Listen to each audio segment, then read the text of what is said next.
آوای چیروک، لذت شنیدن.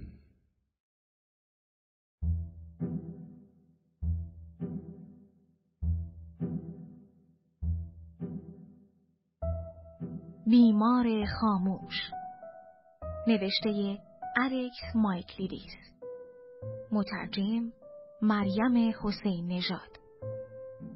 یکی از پرفروشترین آثار نیویورک تایمز در سال 2019.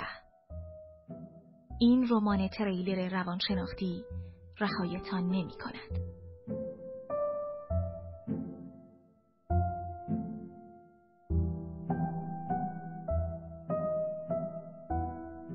اما چرا حرف نمی زند؟ اوریپید آلکستیس.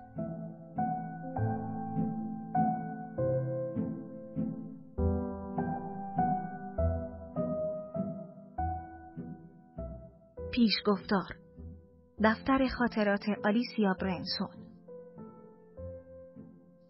14 جولای. نمیدانم چرا این را می نویسم. حقیقت ندارد. شاید نمیدانم و فقط نمیخواهم که چنین اجازه‌ای به خودم بدهم. حتی نمیدانم که نامش را چه بگذارم. چیزی که می نویسمش. حس می کنم که می شود آن را دفتر خاطرات نامید. شبیه گفته هایی نیست که تا کنون بر زبان آوردم. آن فرانک دفتر خاطراتی داشت، نه شخصی مثل من. نام دفتر وقایع روزانه هم خیلی برایش آکادمیک است. از آنجایی که باید هر روز در آن بنویسم و چنین قصدی ندارم، اگر تبدیل به کاری روزانه شود، هیچ وقت آن را نگاه نخواهم داشت. شاید نباید برای آن هیچ اسمی بگذارم. چیز بینامی که گاهی در آن می‌نویسم. حالا بهتر شد. وقتی چیزی را به نام بخوانید، شما را وامی دارد که بایستید و تمامش را ببینید. یا سر درآورید که چه اهمیتی دارد. شما روی واژه متمرکز می‌شوید که ریزترین بخش و در واقع نوک کوه یخی است. هرگز با واژه‌ها اینقدر راحت نبودم. همیشه به تصاویر می‌اندیشم و خودم را در آنها تعریف می‌کنم. اگر به خاطر گابریل نبود، هیچ وقت نوشتنش را شروع نمی‌کردم. این اواخر به خاطر برخی چیزها حس می‌کنم که افسرده‌ام. فکر می‌کردم که با مخفی کردنش کار خوبی می‌کنم. اما او متوجه شد. البته او همه چیز را می‌فهمد. پرسید: نقاشی چطور پیش میره؟ و من گفتم که پیش نمیره. لیوان شرابی به من داد و در حالی که سرگرم پخت و پز بود، من پشت میز آشپزخانه نشستم. دوست دارم گابریل را تماشا کنم که در آشپزخانه میچرخد. آشپز برازنده است، عالی، کاردرست و فوق‌العاده. برخلاف من که فقط خرابکاری میکنم. گفت: با من حرف بزن. حرفی ندارم. فقط گاهی حسابی تو خودم فرو میرم. حس میکنم توی گل شلپ شلپ میکنم. چرا سعی نمیکنی که اونا رو بنویسی؟ بعضی چیزا رو ثبت کنی، شاید کمکت کنه. آره، فکر کنم درست میگی. سعی میکنم. فقط حرف نزن عزیزم. انجامش بده. انجام میدم. به سرزنشم ادامه داد.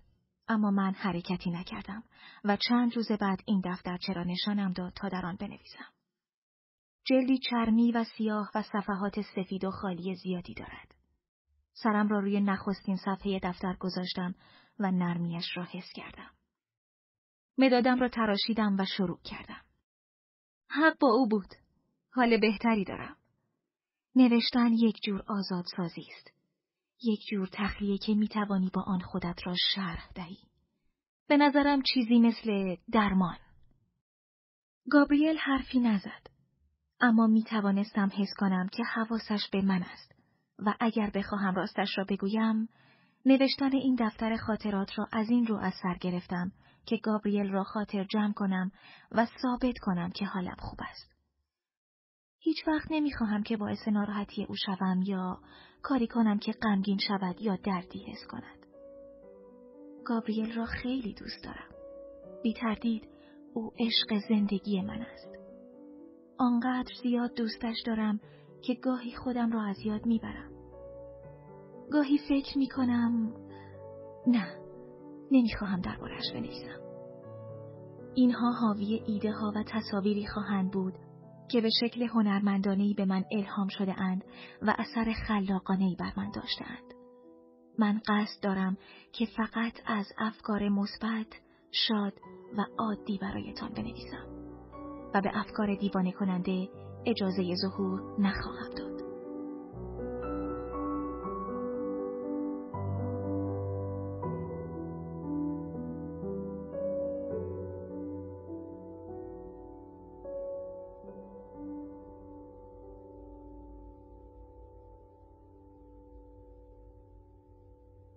کتاب شنیدن زندگی آوای چیروک.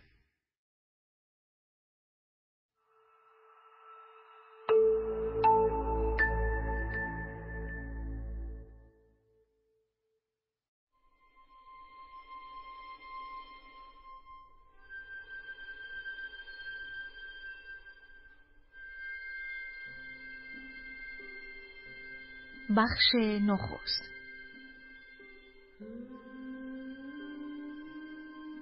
کسی که برای دیدن چشم و برای شنیدن گوش دارد، شاید خودش را متقاعد کند که هیچ چیز فناپذیری نمیتواند رازی داشته باشد. اگر لبانش خاموشند، با نوک انگشتانش حرف میزند و راز نگفته از هر روزنه اش سر به بیرون میزند. زیگموند فروید، مقدمه‌ای بر روان تحلیلگری.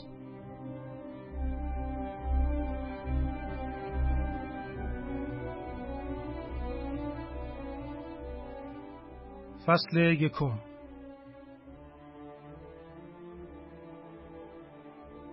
آلیسیا برنسون 33 ساله بود که شوهرش را کشت. 7 سال بود که ازدواج کرده بودند و هر دوشان هنرمند بودند. آلیسیا نقاش و گابریل عکاس شناخته شده‌ای در صنعت مد بود. سبک منحصر به فردی داشت. زنهای مختلف را از زوایای عجیب و ناخوشایندی به تصویر می‌کشید. بعد از مرگش قیمت عکس‌هایش به شکلی نجومی افزایش پیدا کرد. راستش از نظر من کارهای او جذاب و سطحی هستند و هیچ کدام از کارهایش ذره‌ای از کیفیت بهترین کار آلیسیا را ندارد. اطلاعاتم درباره هنر اونقدر نیست که بگویم آلیسیا برنسون در آن زمان یک نقاش محسوب میشد یا نه. استعدادش همیشه زیر سایه رسواییش گم خواهد شد و از این رو به سختی میتوان درباره‌اش نظری واقع گرایانه داد و ممکن است مرا به جانبداری از او متهم کنید. البته من فقط نظرم را میگویم و از نظر من آلیسیا به نوعی نابغه بود. جدا از مهارت فنی، نقاشی‌هایش توانایی بی‌اندازه‌ای در جلب توجهتان داشتند و به شکلی دیدنی جذبتان می‌کردند. گابریل برنسون 6 سال پیش به قتل رسید. 44 ساله بود. او در 25 آگوست و در گرمای غیرعادی تابستان به قتل رسید. شاید یادتان باشد که بالاترین درجه گرما را در آن زمان ثبت کردند. روزی که او مرد، گرمترین روز سال بود. در روز آخر عمرش صبح زود بیدار شد. ساعت 5:15 صبح ماشین او را از خانه‌اش که در شمال غربی لندن بود و به همراه آلیسیا در آنجا زندگی می‌کرد، به حاشیه همستد هیث برد و برای عکاسی به شوردیچ رفت.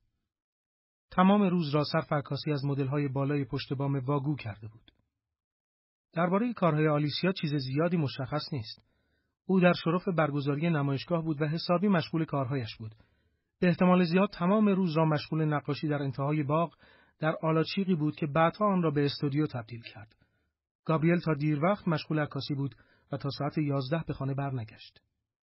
نیم ساعت بعد همسایه‌شان باربی هلمند صدای چند شلیک گلوله را شنید. باربی به پلیس زنگ زد و در ساعت 11:35 شب ماشینی از ایستگاه هاورستاک هیل به محل اعزام شد و ظرف 3 دقیقه به خانه برنسون رسید. در جلوی خانه باز و خانه در تاریکی عمیقی فرو رفته بود. هیچ کدام از کلیدهای برق کار نمی‌کردند. ماموران از سالن گذشتند و به اتاق نشیمن رفتند. با چراغ دستی فضای اتاق را برانداز کردند و آلیسیا را دیدند که کنار شومینه ایستاده است. در نور چراغ دستی با پیراهن سفیدی که به تن داشت به شبح می‌مانست. به نظر می‌رسید که توجهی به حضور پلیس ندارد، مثل مجسمه‌های یخی با صورتی وحشت زده و عجیب خشکش زده بود. انگار شیطان را دیده باشد. تفنگی روی زمین دیده می‌شد و در کنارش گابریل در سایه بی حرکت نشسته بود و با سیمهای پیچیده شده به دور دست و پایش به صندلی بسته شده بود. ماموران پلیس ابتدا فکر کردند که او زنده است. سرش کمی به یک طرف خم شده بود و به نظر می رسید که بیهوش است. البته وقتی نور چراغ دستی را به طرفش گرفتند، معلوم شد که چند گلوله به صورتش شلیک شده است. ظاهر جذابش را برای همیشه از دست داده بود و به هم ریخته و خونی و کبود بود. روی دیوار پشت سرش تکه‌های جمجمه، مغز، خون و مو پاشیده بود. همه جا خونی بود. روی دیوار، کف اتاق و لای پارکت‌های چوبی. ماموران فکر کردند که خون گابریل است. البته این خون خیلی زیاد بود. بعد در نور چراغ دستی چاقویی را کف اتاق و نزدیک پای آلیسیا پیدا کردند. سپس خونهای پاشیده شده بر پیراهن سفید آلیسیا را. یکی از ماموران دست آلیسیا را گرفت و او را زیر نور چراغ نگاه داشت. برش عمیق و تازه‌ای روی رگ‌های مچ دو دستش دیده میشد که به شدت در حال خونریزی بود. آلیسیا سعی کرد که خودش را نجات دهد، اما 3 مأمور پلیس او را گرفتند. او را به بیمارستان رویال فری بردند که فقط چند دقیقه تا آنجا فاصله داشت. در راه از حال رفت و بیهوش شد. خون زیادی از دست داده بود، اما نجاتش دادند. روز بعد در یکی از اتاقهای خصوصی بیمارستان بستری شد. پلیس در حضور وکیلش از او بازجویی کرد. در طول محاکمه آلیسیا ساکت و لبانش رنگ پریده بود. گاهی آنها را اصلا می‌گشود، اما در سکوت محض بود و کلامی به زبان نمی‌آورد. به هیچ سوالی پاسخ نداد. نمی‌توانست و نه می‌خواست که حرفی بزند. حتی وقتی به او گفتند که متهم به قتل گابریل است، باز هم چیزی نگفت. هنگام دستگیری نه جرمش را انکار و نه به آن اعتراف کرد. آلیسیا دیگر هیچ وقت حرف نزد. سکوت او این داستان را از یک تراژدی معمولی به چیزی فراتر، به یک راز و معما بدل کرد که تا ماها سرتیتر خبرها بود و افکار عمومی را معطوف خودش کرد. آلیسیا خاموش ماند. البته فقط یک جمله گفت. یک تابلوی نقاشی. پس از مرخص شدن از بیمارستان و وقتی در بازداشت خانگی بود، پیش از شروع محاکمه کشیدن این تابلو را شروع کرد.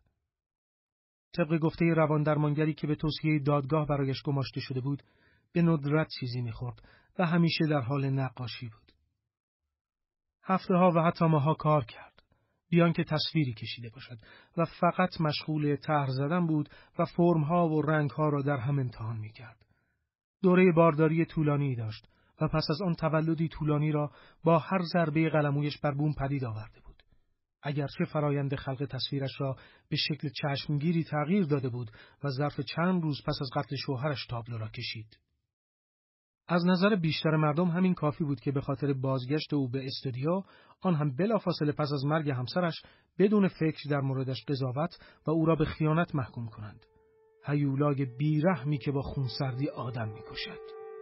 شاید، اما بهتر است این را هم از یاد نبریم که اگرچه آلیسیا برنسون یک قاتل است، هنرمند هم هست و این موضوع دست کم به من این حس را القا می‌کرد که او باید دوباره قلمش را بردارد و نقاشی بکشد و احساسات پیچیده‌اش را روی بوم نشان دهد.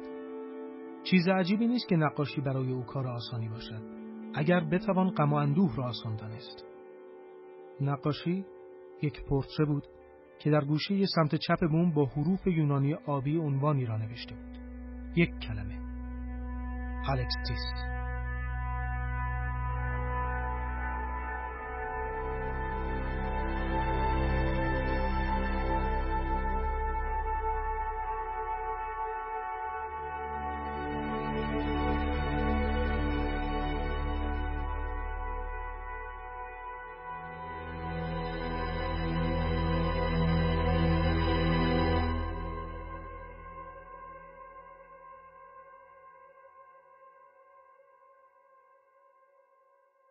کتاب شنیدن زندگی، آوای چیروک.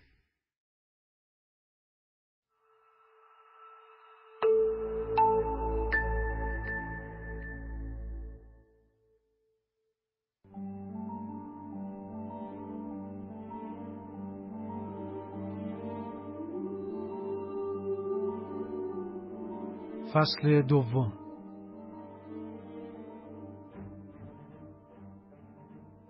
الکسیس قهرمان یک افسانه یونانی است. غمگین‌ترین نوع از یک داستان عاشقانه. الکسیس زندگیش را فدای شوهرش می‌کند که وقتی کسی نبود در خانه‌اش می‌میرد. افسانه‌ای غم‌انگیز از فداکاری که مشخص نبود چه ربطی با وضعیت آلیسیا دارد. برای مدتی معنای این از خودگذشتگی برایم معلوم نبود تا اینکه یک روز حقیقت معلوم شد. اما می‌خواهم خیلی سریع پیش بروم. می‌خواهم به میل خودم تعریفش کنم. می‌خواهم اجازه دهم که وقایع خودشان را شرح دهند. نباید رنگ و لعابی به آنها بدهم یا دروغی بگویم. قدم به قدم آرام و با احتیاط جلو می‌روم. اما از کجا شروع کنم؟ باید خودم را معرفی کنم. البته شاید هنوز زود باشد. به هر حال من قهرمان این داستان نیستم. این داستان آلیسیا برنسون است و از این رو از او شروع می‌کنم، از الکسیس. تابلو پورتری است که آلیسیا روزهای پس از قتل در استودیوی خانه‌اش کشیده. او را در حالی کشیده که جلوی بوم و سپایه ایستاده و قلمو به دست دارد. تصویر زنی است. بدنش با تمام جزئیات ممکن نشان داده شده. موهای بلند و قرمزی که روی شانه‌های استخوانی‌اش ریخته، رگ‌های آبی بیرون زده از پوست شفافش و جای تازه زخم روی هر دو مچ دستش. قلمو را بین دو انگشتش گرفته. این رنگ قرمز است که از قلمو می‌چکد یا خون. ژست نقاشی کردن را گرفته، اما بوم هنوز خالی است، مثل حالت صورتش. سرش را به طرف شانه‌اش برگردانده و انگار مستقیم به ما زل زده است. دهانش باز و لبانش از هم جدا شده است. بی صدا. در طول محاکمه جین فلیکس مارتین که مدیر گالری کوچک سوهوست و آلیسیا را معرفی کرده، تصمیم بحث برانگیزی گرفت که بیشتر افراد به خاطر نمایش الکسیس او را هولناک و مبالغه‌آمیز خواندند. این موضوع که هنرمندی داشت از کشتن شوهرش شانه خالی می‌کرد، موجب شده بود که برای اولین بار در تاریخ گالری‌ها بازدید کننده‌ها تا بیرون در ورودی صف بکشند. من در صف با هنردوستان دیگر ایستاده و منتظر نوبتم بودم و به چراغ نئونی قرمز فروشگاه کناری نگاه می‌کردم. مردم یکی یکی وارد می‌شدند و به سمت تابلو هجوم می‌بردند. انگار به دیدار خانه ارواح آمدند. ناگهان خودم را جلوی صف یافتم که روبروی الکسیس ایستاده بودم. به نقاشی زل زدم و صورت آلیسیا را برانداز کردم و سعی کردم تا نگاهش را تفسیر کنم و او را خوب بشناسم. اما پورتره مرا به سمت خودش کشاند. آلیسیا به من زل زده بود. یک نقاب خالی، غیر قابل خوانش و نفوذناپذیر. نه بیگناهی را از صورتش می‌خواندم و نه حس گناه را. آدم‌های دیگر راحت‌تر صورتش را می‌خواندند. زنی پشت من ایستاده بود و آهسته گفت: شیطان محض. همراهش تایید کرد: مگه اینطور نیست؟ هرزه خون سخت. با خودم گفتم کمی بی‌انصافی است. هنوز جرم آلیسیا ثابت نشده. اما هیچ کس این را در نظر نمی‌گرفت. همه او را تبهکار می‌دانستند. زنی که قاتل، بیوه سیاه، هیولا. حقیقت برایشان به سادگی معلوم بود. آلیسیا تنها کنار جسد گابریل پیدا شده بود و روی تفنگ فقط اثر انگشتان او دیده میشد. شک نداشتند که او گابریل را کشته. از سوی دیگر علت قتل مثل یک راز باقی مانده بود. درباره قتل در رسانه‌ها زیاد صحبت شد و تئوری‌های گوناگونی در این باره چاپ و در رادیو و نمایش‌های گپ صبحگاهی مطرح شد. متخصصان زیادی به برنامه‌ها دعوت شدند و درباره آلیسیا نظر دادند. حتما قربانی سوء استفاده بوده و سرانجام منفجر شده. اینطور نبود؟ برخی میگفتند پای زن دیگری در میان بوده و آلیسیا از روی حسادت این کار را کرده. شاید. اما در بازجویی‌هایی که از برادر گابریل به عمل آمد، گفت که او عاشق زنش بوده. خب، موضوع پول بود. اما مرگ گابریل پولی را عاید آلیسیا نمی‌کرد و این آلیسیا بود که پول داشت و از پدرش به ارث برده بود. و همینطور نظرهای متعدد داده میشد و هیچ کدام پاسخی نداشت. فقط درباره انگیزه آلیسیا و سکوتش پس از قتل سوالهایی مطرح میشد. چرا از حرف زدن امتناع میکرد؟ منظورش چی بود؟ میخواست چیزی را مخفی کند؟ از کسی محافظت میکرد؟ اگر اینطور بود از چه کسی و چرا؟ همان زمان متوجه شدم که لابلای این همه هیاهو یک خلأ سکوت وجود دارد. یک چیز مرموز. در طول محاکمه قاضی روی اصرار آلیسیا بر حرف نزدن تاکید داشت. آقای جاستین آلورستون عقیده داشت که افراد بیگناه تمایل دارند که با صدای بلند بیگناهیشان را فریاد بزنند. آلیسیا نه تنها ساکت بود، بلکه نشانی از پشیمانی هم در او دیده نمی‌شد. حتی یک بار هم در محاکمه گریه نکرد و در بیشتر پوشش‌های خبری چهره‌ای بیروح و سرد داشت. شانس دفاع از او کم بود، اما میشد برایش درخواست تخفیف مجازات داد. آلیسیا سابقه مشکلات روانی داشت که به کودکیش برمیگشت. قاضی این را شایعه‌ای در نظر گرفت، اما سرانجام اجازه داد تا لازاروس دیومدیس، پروفسور روانپزشک دادگاه و استاد دانشگاه امپریال، با همکاری رئیس بالینی گراو، واحد امنیتی قانونی در شمال لندن، او را معاینه کند. پروفسور دیومدیس عقیده داشت که امتناع کردن آلیسیا از حرف زدن مدرکی برای فشار روانی اوست و او باید با در نظر گرفتن این مسئله محاکمه شود. این یک روش میدانی بود که نشان میداد روانپزشک‌ها دوست ندارند که بی‌پرده حرف بزنند. دیومدیس میگوید آلیسیا دیوانه است. و این تنها تعریف از این حالت بود.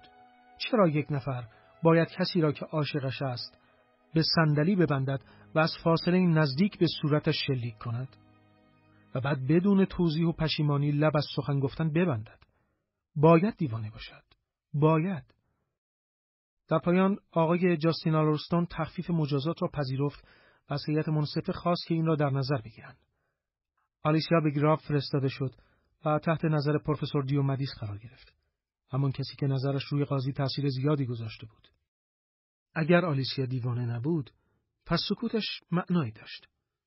او می‌خواست با این نمایش هیئت منصفه را تحت تاثیر قرار دهد و پس از مدتی طولانی که زندانی شده بود، اگر حالش کاملا خوب می‌شد، می‌توانست ظرف چند سال رفع اتهام شود و حالا زمان آن بود که وانمود کند حالش خوب شده است و برای خلاص شدن از حرف دیگران کافی بود که وانمود کند که پشیمان است. اما نه. هفته‌ها و ماه‌ها و حتی سال‌ها گذشت و آلیسیا حرفی نزد. کاملا خاموش بود. هیچ نشانه‌ای از بهتر شدنش دیده نمی‌شد. کم کم رسانه‌ها علاقه‌شان را نسبت به آلیسیا برنسون از دست دادند و او هم به حلقه قاتلان معروف دیگر پیوست. صورتش در یادها ماند، اما اسمش فراموش شد. البته همه ما او را فراموش نکردیم. برخی مردم از جمله خود من هنوز داستان مرموز آلیسیا برنسون و سکوتش را به یاد داشتند. من به عنوان یک روان‌درمانگر فکر می‌کردم که کاملا واضح است که او از زخم عمیق مرگ گابریل رنج می‌برد و این سکوت نشانه همان زخم است. بیان که بدانیم او چه کار کرده، اسمش لکه‌دار شده و مثل یک ماشین قراضه دور انداخته شده بود. می‌خواستم از نو شروع کنم و به او کمک کنم. کمک کنم تا آلیسیا داستانش را بگوید و حالش خوب شود. می‌خواستم سرحال شود. برای این کار به دنبال کسب افتخار نبودم.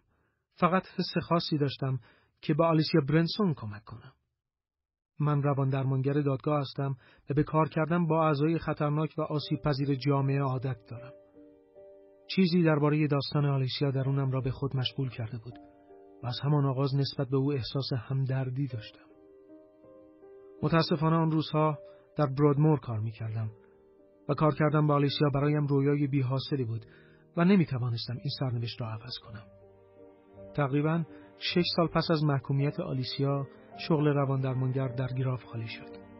همین که آگهی نیازمندی ها را دیدم، فهمیدم که هیچ شانسی ندارم. البته دلم را به دریا زدم و کار را گرفتم.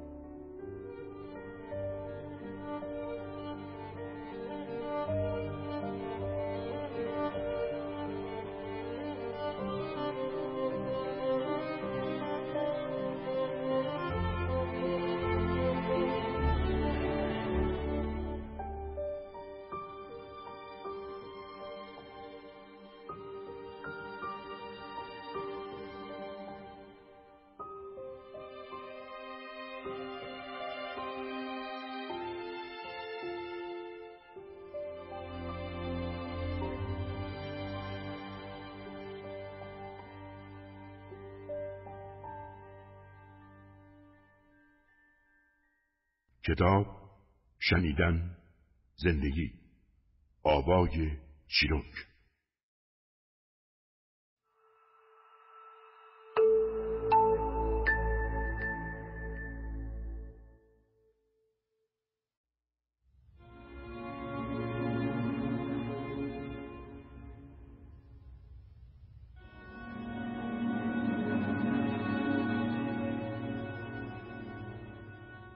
فصل سوم.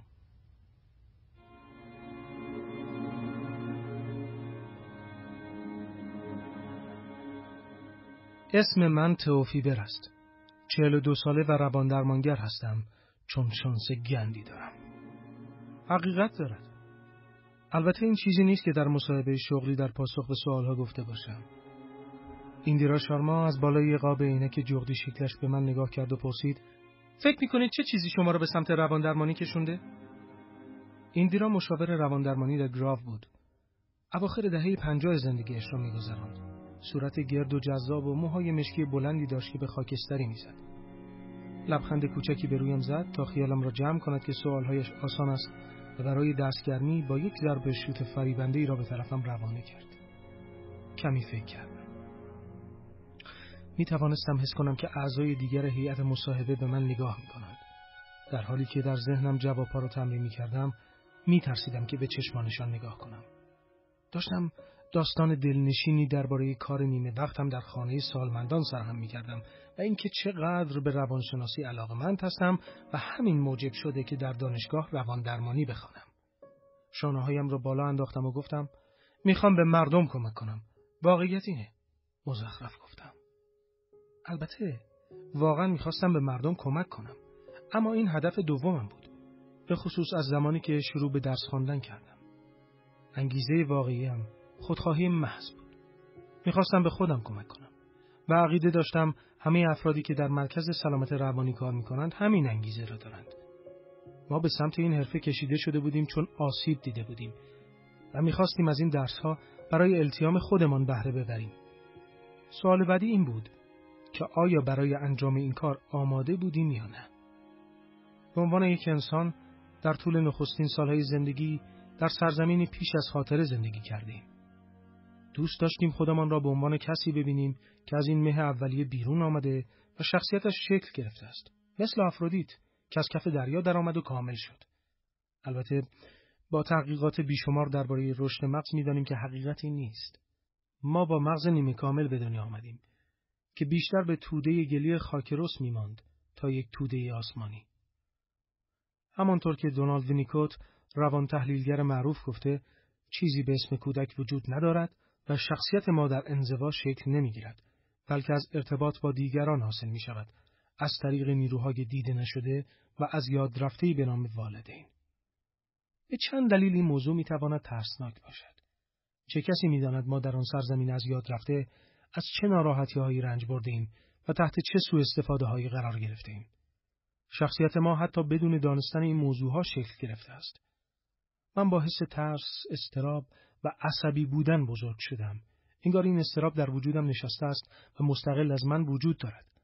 اما فکر می‌کنم منشأ آن از رابطه‌ام با پدرم بوده. من هیچ وقت در کنار او احساس امنیت نکردم. خشونت‌های گاه و غیر قابل پیش‌بینی پدرم باعث شده بود که همیشه منتظر آسیب باشم. یک اتفاق ساده یا صدای مخالفت آنقدر او را عصبانی می‌کرد که منفجر می‌شد و نمی‌شد از دستش فرار کرد. وقتی فریاد می‌زد خانه می‌لرزید. از راه پله تا اتاقم مرا دنبال می‌کرد. زیر تختم می‌خزیدم و به کنج دیوار پناه می‌بردم. در هوای پوشیده از پر نفس می‌کشیدم و دعا می‌کردم که آجرهای دیوار مرا ببلعند و پنهان کند. اما او دستهایم را می‌گرفت و مرا بیرون می‌کشید و دمار از روزگارم در می‌آورد.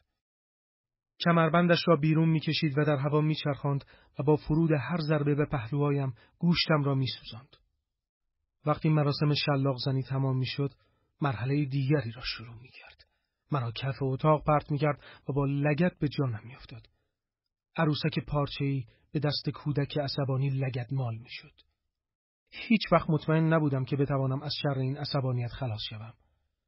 از مادرم می‌پرسیدم که چرا پدر همیشه از دست من عصبانی است. شانه‌هایش را بالا می‌انداخت می‌گفت من چه بدونم، پدرت پاک دیوانه است. وقتی می‌گفت که او دیوانه است شوخی نمی‌کرد. اگر روانپزشکی پدرم را معاینه می‌کرد، حتماً بیماری شخصیتی را در او تشخیص می‌داد. یک بیمار درمان نشده در تمام طول عمرش.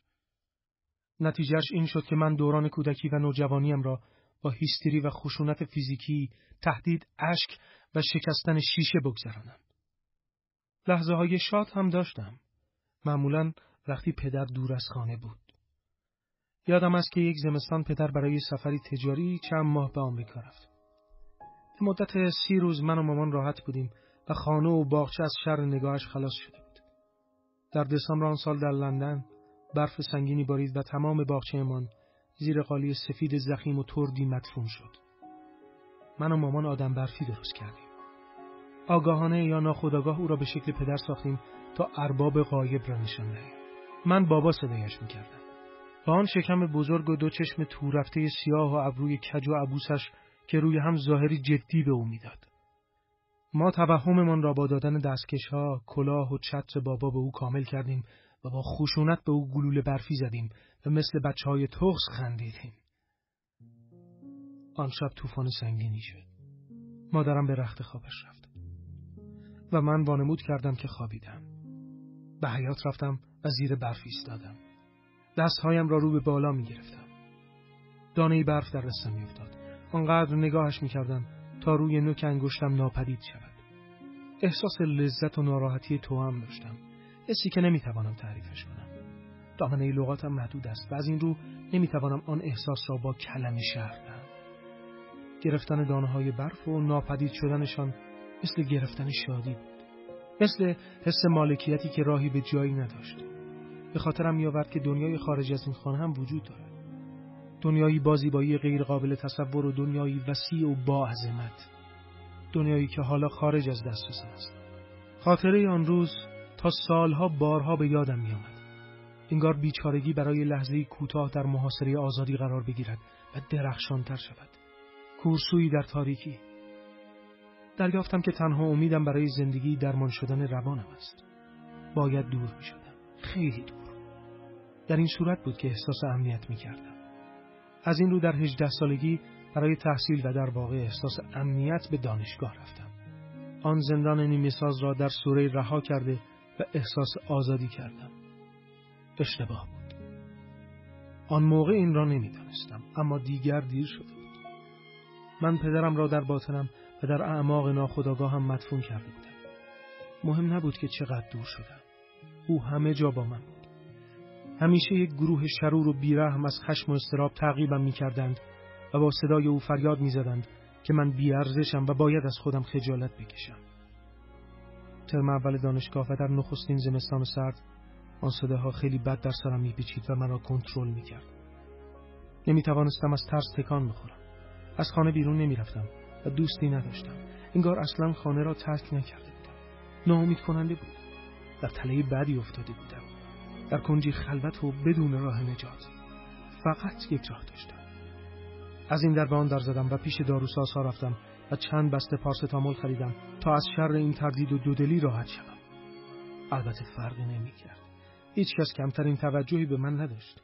انگار دیده نمی‌شده. اتاقم سرد بود و انگشتانم بی حس و بی حرکت شده بود. طوری که نمی‌توانستم بسته‌ها را باز کنم. سعی کردم تا همه قرص‌ها را یک جا قورت دهم. نتوانستم. و یکی پس از دیگری قرص‌های تلخ را بلعیدم. سپس روی تخت تنگ و ناراحتم دراز کشیدم و چشمانم را بستم و منتظر مرگ ماندم. اما مرگ نیامد. در عوض دلپیچه شدیدی وجودم را گرفت. خم شدم و استفراغ کردم و تمام قرص‌های نیمه هضم شده را بالا آوردم. در تاریکی دراز کشیدم و از دلشوره به خودم پیچیدم. دلشوره‌ای که تمامی نداشت. و کم کم در تاریکی متوجه چیزی شدم.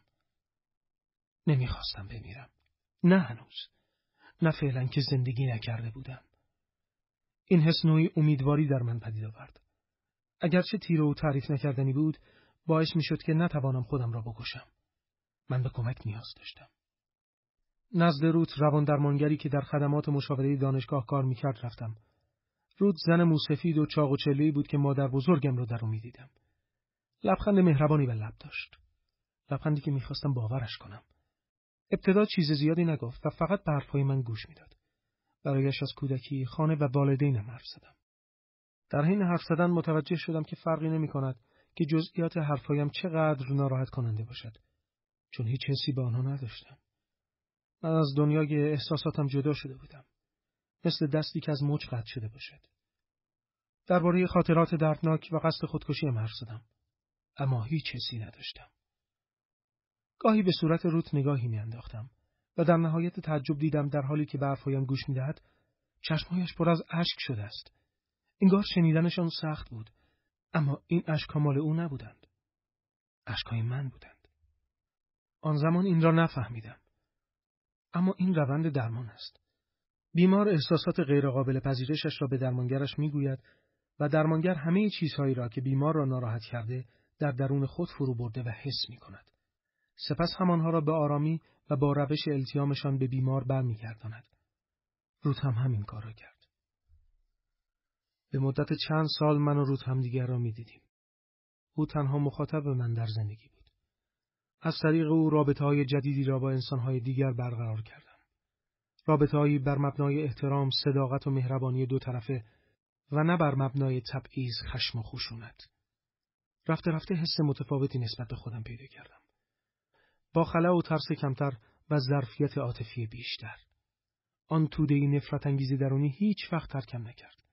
البته حالا صدای روت را در درونم با این توده روبرو می‌کنم و خودم به شخصه توجه کمتری به آن دارم. در نتیجه صداهای درون سرم آرامتر شدند و گاهی حتی محو می‌شوند. احساس آرامش و چه بسا گاهی شادی می‌کنم. رواندرمانی زندگیم را نجات داد و مهمتر این که کیفیت زندگیم را عوض کرد.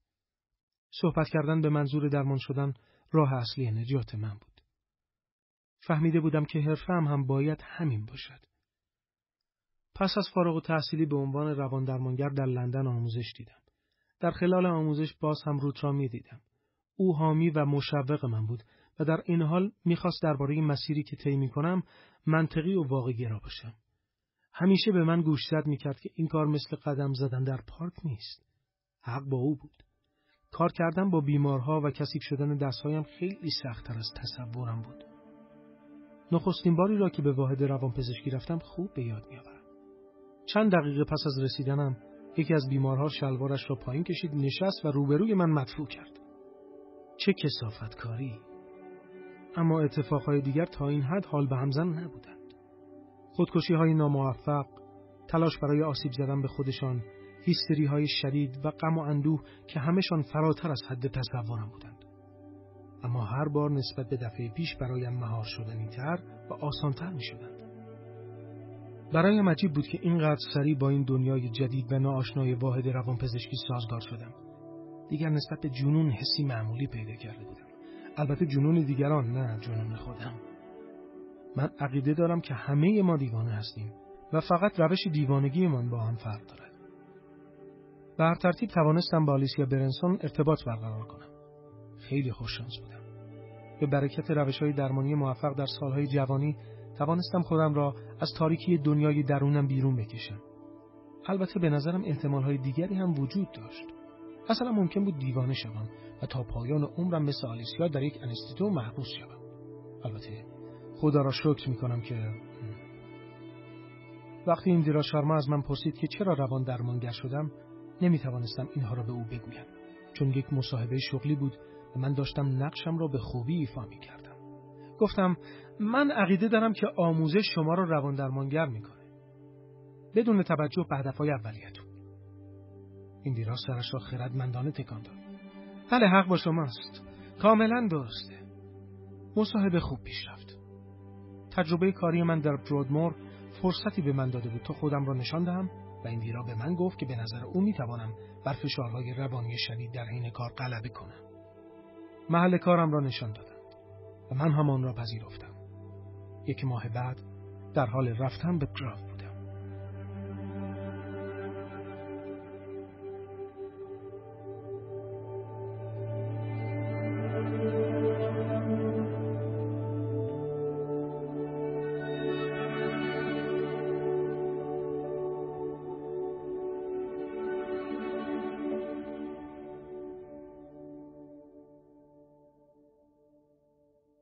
کتاب شنیدن زندگی، آوای چیروک.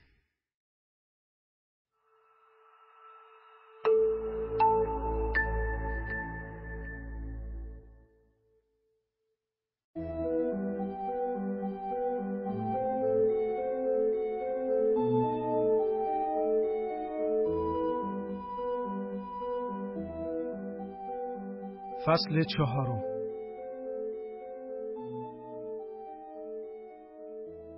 در یک روز سرد و پرباد در ژانویه به گراو رسیدم. درختان لخت مثل اسکلت‌هایی کنار جاده به نظر می رسیدند. آسمان سفید و سنگین شده بود و برف می بارید. بیرون ورودی ایستادم و سیگاری از جیبم درآوردم.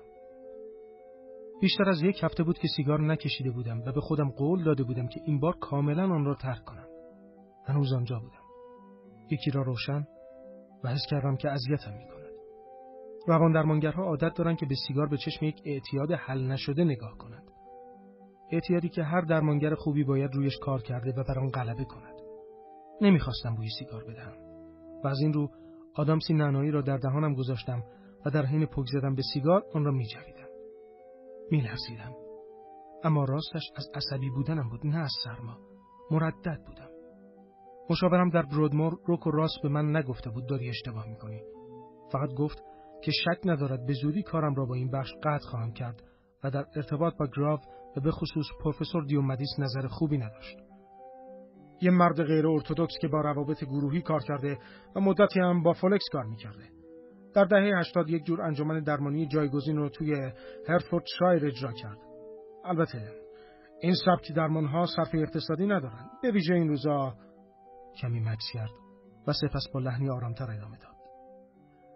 نمیخوام تو رو بترسونم تئو، اما درباره اونجا شایعاتی شنیدم. ممکنه 6 ماه دیگه ببینی که کارتو از دست دادی. مطمئنی که نمیخوای تجدید نظر کنی؟ تردید داشتم، اما فقط در کمال ادب گفتم کاملا مطمئنم. سرش را تکان داد. به نظر من این کار مثل خودکشیه. اما تو تصمیمتو گرفتی. درباره آلیسیا برنسون و میلم به درمانش چیزی نگفتم. می توانستم چیزی بگویم که برایش قابل فهم باشد. میتونم بعد از کار کردن با او کتابی چاپ کنم. اما می دانستم که چند نکته وجود دارد و او هنوز مصر است که من اشتباه میکنم. شاید حق با او بود. شاید این را بعدها میفهمیدم. سیگارم را زیر پا له کردم و به اعصابم مسلط شدم. سپس به داخل رفتم. گراو در قدیمی‌ترین بخش بیمارستان اجوار قرار داشت. ساختمان اصلی که مربوط به عصر ویکتوریا میشد، با آجرهای قرمز رنگش از دیرباز آنجا بود. ساختمان‌های بعدی را به شکل بزرگ و زشتی در اطرافش ساخته بودند که آن را کوتاه جلوه می‌دادند. گراو در قلب این مجموعه قرار داشت. تنها بخش امنیتی این منطقه خطرناک یک ردیف از دوربین‌های امنیتی بود که روی دیوار شبیه به پرنده‌های به دام افتاده بودند. در پذیرش همه سعی می‌کردند که ظاهری دوستانه داشته باشند. در گوشه‌های ساختمان آثار هنری کودکانه و خامی روی دیوار دیده می‌شد که اثر دست بیماران بود. مرا بیشتر به یاد مهد کودک می‌انداخت تا واحد روانپزشکی امنیتی. مرد قد بلندی در کنارم ظاهر شد. به صورتم لبخندی زد و دستش را جلو آورد. موهای تیره‌ای داشت و روی گردنش بالای یقه پیراهنش خالکوبی تریبال داشت. کمی بوی تنباکو و بیش از حد بوی ژل شیرین پس از اصلاح میداد. اگرچه با لهجه حرف میزد، اما میتوانست به خوبی انگلیسی حرف بزند. 7 سال پیش از لاتویا به اینجا اومدم. وقتی رسیدم حتی یک کلمه هم نمیتونستم انگلیسی حرف بزنم. اما ظرف 1 سال خیلی سلیس صحبت میکردم. چه تحسین برانگیز. راستش نه. انگلیسی زبون آسونیه. باید لاتویایی رو امتحان کنی. خندید و دست کلید روی کمربندش را درآورد، چند کلید را بیرون کشید و در دستم گذاشت. برای اتاقای انفرادی به اینا نیاز خواهی داشت. کدایی هستن که باید درباره بخش بدونی. اوه چقدر زیاد. در برودمور کلیدهای کمتری داشتیم. بله خب. ما به تازگی تمهیدات امنیتی رو بیشتر کردیم. از وقتی استفانی به ما ملحق شده. استفانی کیه؟ یوری جواب نداد. در عوض با سرش به زنی اشاره کرد که از پشت میز پذیرش بیرون آمد. او اهل کارائیب و 40 و چند ساله بود. با نگاهی زاویه دار و تیز. من استفانی کلارک هستم، مدیر گراو. استفانی به رویم لبخندی غافلگیر کننده زد. هنگام دست دادن به او متوجه شدم که از یوری محکمتر دست می‌دهد و کمتر از او از من استقبال نکرد. به عنوان مدیر این واحد، ایمنی اولویت اول منه. هم ایمنی بیمارا و هم ایمنی کارکنان. اگه شما امنیت نداشته باشید، بیمارانتون هم ندارن. سپس دستگاه کوچکی را به دستم داد که نوعی آلارم حمله به پرسنل بود و ادامه داد: اینو همیشه با خودت داشته باش. اصلا اونو تو دفتر جا نذار. تمام تلاشمو کردم که به او بگویم بله مادام. اگر قرار بود آنجا زندگی راحتی داشته باشم، بهتر بود که وزیر دست راستش باشم. من این تاکتیک را در قبال مدیر قبلی هم داشتم و از مخالفت با او پرهیز می‌کردم و تحت لوایش بودم. از این رو لبخندی زدم و گفتم: از ملاقاتتون خوشحالم استفانی. استفانی سرش را تکان داد، اما لبخند نزد. یوری دفترتون رو به شما نشون میده. سپس برگشت و بی آنکه به عقب نگاهی بیاندازد به راهش ادامه داد. یوری گفت: دنبالم بیا. به دنبال او به سمت ورودی رفتم تا به در فولادی بزرگی رسیدیم. نزدیک در ردیابی فلزی قرار داشت و یک نگهبان امنیتی هم در کنارش ایستاده بود. یوری گفت: مطمئنم قوانین اینجا رو میدونی. حمل اجسام تیز ممنوعه. هر چیزی که بشه از اون به عنوان سلاح استفاده کرد. نگهبان امنیتی در حالی که مرا بازرسی بدنی میکرد، فندکم را از جیبم درآورد و با نگاه هشدارآمیزی گفت: فندکم ممنوعه. ببخشید فراموش کرده بودم. یوری به من اشاره کرد که راه بیفتم. دفترتو به تو نشون میدم. همه در جلسه انجمنن. اینجا حسابی خلوته. میتونم به اونا ملحق شم؟ با تعجب به من نگاه کرد و گفت: به جلسه انجمن؟ نمیخوای اول به خودت برسی؟ مگه همه مثل من نیستن؟ شانه‌هایش را بالا انداخت و گفت: هر طور خودت دوست داری. از این ور. مرا از کریدورهای به هم متصل شده‌ای گذراند که با درهای قفل شده نشانگذاری شده بودند. ریتم چرخش و پیچ و کلیدها در قفل‌ها توجه را به خودش جلب می‌کرد. آرام جلو رفتیم. کاملا معلوم بود که چندین سال می‌شود که دستی به ساختمان نکشیدند. رنگ دیوارها ریخته بود و بوی ناب مشام می‌رسید. در دیوارهای کریدورها نشتی و خرابی حاصل از رطوبت به چشم می‌خورد. یوری پشت در بسته ایستاد و سرش را تکان داد. اونجا برو. بسیار خوب. ممنون. مردد بودم. خودم را جمع و جور و در را باز کردم و به داخل رفتم.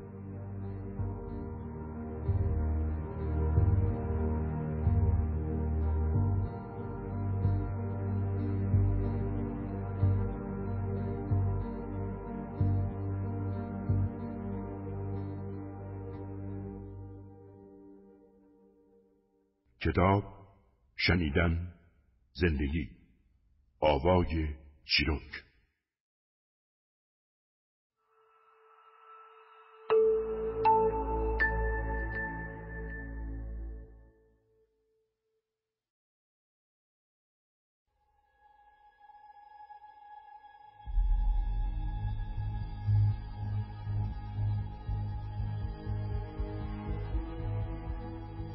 فصل 5.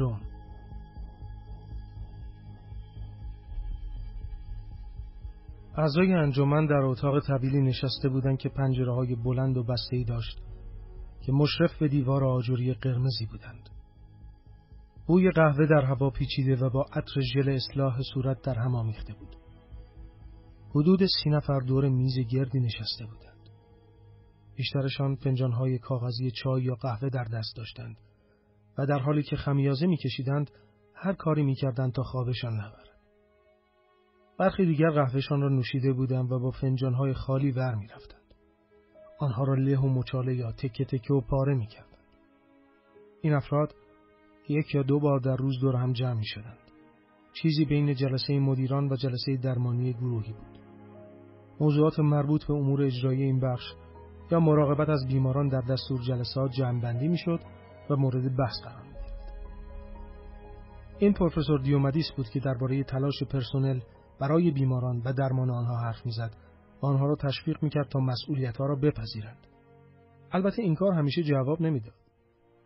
پیش زمینه دیومدیس در درمان گروهی نشان می‌داد که عاشق این جلسات بود و پرسنلش را به کار گروهی تشویق می‌کرد. می‌توان گفت که او با یک مستمع هم شاد و راضی بود. برای احوالپرسی به طرفم آمد و دستش را به نشانه استقبال به سویم دراز کرد و با سر اشاره کرد که به دنبالش بروم. با خودم فکر کردم که چقدر به مدیر اپرای صحنه تئاتر می‌ماند. تو بفرما، به ما ملحق شو. با ته لهجه یونانی حرف میزد و کاملا واضح بود که از آنجا آمده است. اما بیشتر از 30 سال بود که در انگلستان زندگی میکرد. خوشتیپ بود و با اینکه دهه 60 زندگیش را میگذراند خیلی جوانتر به نظر می‌رسید. رفتار جوانانه و مرموزی داشت که بیشتر به مالخرها شبیه بود تا روانپزشکا. البته نمی‌شود گفت که به اون نمی‌آمد که روان درمانگر بیمارها باشد. صبح‌ها زودتر از نظافتچی‌ها به مرکز می‌آمد و تا دیر وقت با تیم شبانه می‌ماند و تمام شب را در دفترش می‌گذراند. 2 بار طلاق گرفته بود و میشد گفت که موفق‌ترین ازدواجش ازدواج با گراف بود. به صندلی خالی کنارش اشاره کرد و گفت اینجا بشین. طبق خواستش نشستم. دیومدیس مرا با آب و تاب زیاد معرفی کرد. اجازه بدید تا روان درمانگر جدیدمون رو معرفی کنم. تئو فیبر. امیدوارم که از ملحق شدن به خانواده کوچک ما خوشحال باشی تئو. در حین حرف زدن دیومدیس نگاهی به افراد انداختم و به دنبال آلیسیا گشتم. اما هیچ جا نبود. جدا از پروفسور دیومدیس که کت و شلوار پوشیده و کراوات زده بود، بیشترشان تیشرت یا بلوز آستین کوتاه به تن داشتند. به سختی میشد گفت که چه کسی بیمار است و چه کسی پرسنل مرکز. 2 تا از صورتها برایم آشنا به نظر رسیدند. مثلا کریستیان. او را در برودمور شناخته بودم. روانپزشک راگبی باز با بینی شکسته و ریش تیره. در کل خوشتیپ بود. او به محض ورود من به برودمور آنجا را ترک کرده بود. زیاد از کریستیان خوشم نمی آمد، اما راستش خیلی هم او را نمی شناختم و برای مدت طولانی با او کار نکرده بودم. ایندیرا را از روز مصاحبه به یاد داشتم. به رویم لبخندی زد و من هم با روی گشاده پاسخ لبخندش را دادم. تنها کسی بود که به نظرم در آنجا صورت دوستانه‌ای داشت. بیشتر بیمارها با نگاهی حاکی از بی‌اعتمادی به من زل زده بودند. آنها را مقصر نمی‌دانستم. با سوء استفاده هایی که از نظر جسمی، روانی و جنسی از آنها شده بود حق داشتند که تا مدتی مدید به من اعتماد نکنند. همه بیماران زن بودند و بیشترشان خطوطی از زخم در ظاهرشان داشتند. آنها زندگی نسبتاً سختی داشتند و از وحشت رنج می‌بردند. وحشتی که آنها را به سرزمین خالی از انسان بیماری روانی راهنمون شده بود. می‌توانستی سفرشان را به خوبی از چهرهشان بخوانی. اما آلیسیا برنسون کجا بود؟ دوباره نگاهی به میزهای گرد انداختم، اما پیدایش نکردم. سپس متوجه شدم که دقیقاً دارم به او نگاه میکنم. آلیسیا درست روبروی من و به دور میز گرد نشسته بود. او را ندیدم، چون دیده نمیشد. آلیسیا در صندلی فرو رفته و به شکل آشکاری آرامش داشت. یک فنجان کاغذی لبالب از چای در دستش بود و لرزش دستهایش موج ثابتی روی چای انداخته بود. به سختی جلوی خودم را گرفتم تا به طرفش نروم و فنجان را در دستش صاف نکنم. آنقدر حواسش پرت بود که شک دارم اگر این کار را هم می‌کردم متوجه می‌شد. انتظار نداشتم که ظاهرش اینقدر بد باشد. رگه‌هایی از زیبایی این زن باقی مانده بود. چشمان آبی پررنگ و صورتی کاملا متقارن. اما آنقدر لاغر شده بود که کثیف به نظر می‌رسید. موهای قرمز بلندش به شکل درهم و برهم و نامرتب روی شانه‌هایش ریخته و ناخن‌هایش جویده و ریش ریش بود. جای زخم کمرنگی روی مچ هر 2 دستش دیده می‌شد. همون زخمایی که در پورتری آلکستیس هم دیده می‌شدند. انگشتانش یک دم از لرزیدن باز نمی‌ایستادند که شاید از عوارض جانبی کوکتل‌های دارویی بود. کوکتلی از ریسپریدون و دیگر داروهای سنگین روانی. آب دهن براقی کنار دهن بازش جمع شده بود و خوشحالی کنترل نشده‌ای در او دیده می‌شد که آن هم از عوارض جانبی داروها بود. متوجه شدم که دیومدیس به من نگاه می‌کند. توجهم را از آلیسیا برداشتم و روی او متمرکز شدم. گفت تو مطمئناً بهتره که خودت به جای من خودتو معرفی کنی. نمیخوای حرفی بزنی؟ سرم رو تکان دادم. متشکرم. واقعا حرفی نمونده که بخوام اضافه کنم. فقط این که خوشحالم که اینجا هستم. هیجان زده، عصبی و امیدوار. میخوام همه رو بشناسم. به خصوص بیمارا رو. من صدای ناگهانی باز شدن در حرفم را قطع کرد و چیزی به طرف من پرت شد. ابتدا فکر کردم که اشیایی را می‌بینم. یک بیمار غول پیکر 2 تیر چوبی دندانه‌دار را بالای دستهایش گرفته و مثل نیزه به طرف من پرتاب کرد. یکی از بیماران چشمایش را بست و جیغ کشید. توقع داشتم که نیزه ها به ما بخورد، اما به آرامی روی زمین و وسط میزهای گرد افتاد. آن وقت متوجه شدم که آنها اصلا نیزه نیستند. چوب‌های بازی بیلیارد بودند که 2 نیم شده بودند.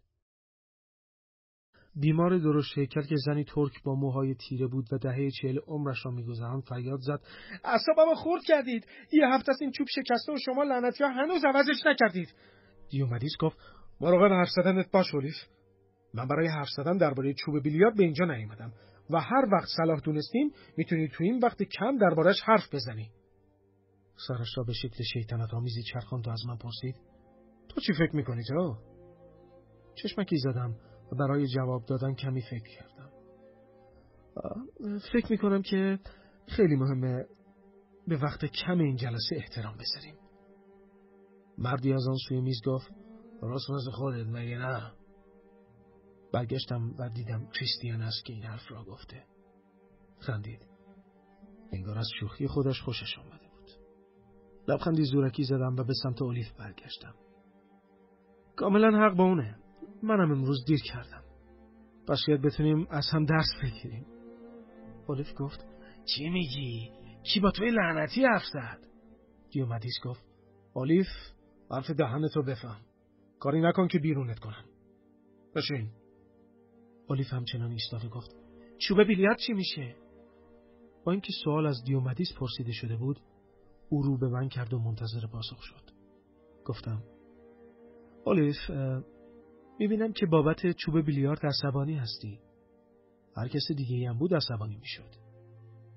اما سوال من اینه که تو شرایط مشابه ما با خشممون باید چیکار کنیم؟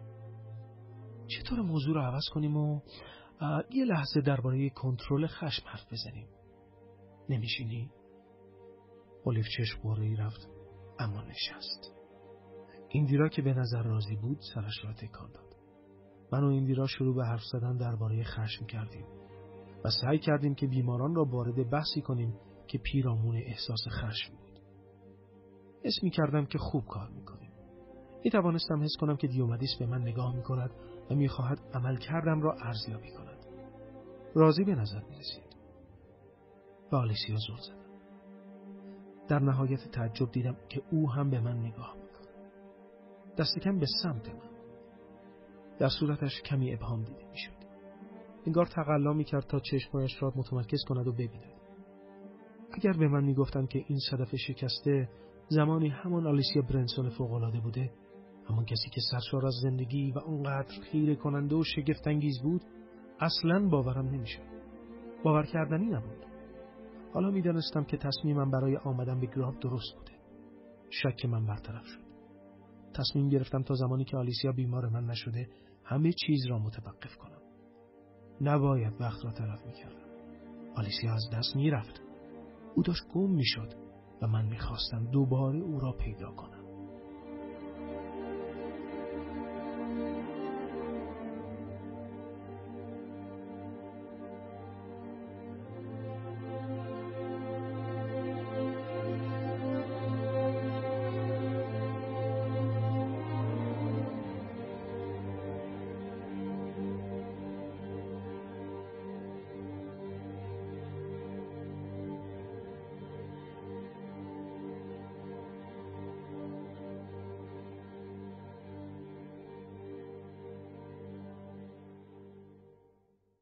کتاب شنیدن زندگی آوای چیروک.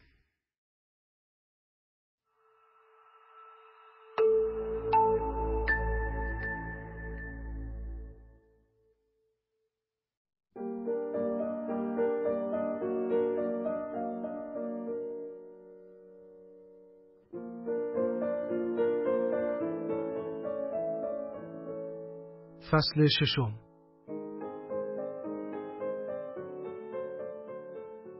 دفتر پروفسور دیومدیس در قدیمی‌ترین و فراموش شده‌ترین بخش بیمارستان قرار داشت. کنج دیوارها با تارعنکبوت پوشیده شده بود و فقط 2 چراغ در کریدور روشن بود.